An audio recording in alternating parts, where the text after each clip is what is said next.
23 সূরা আল মুমিনুন আয়াত 118 মাক্কি। পরম করুণাময় অতি দয়ালু আল্লাহর নামে।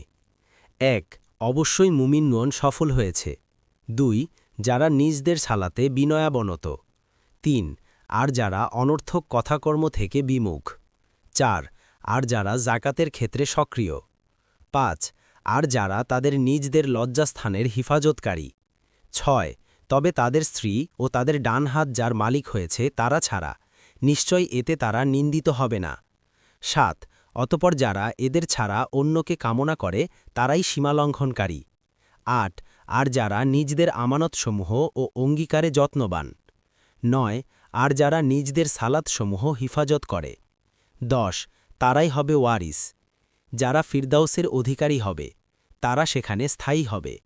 ১১ আর অবশ্যই আমি মানুষকে মাটির নির্যাস থেকে সৃষ্টি করেছি। ১৩ তারপর আমি তাকে শুক্ররূপে সংরক্ষিত আধারে স্থাপন করেছি।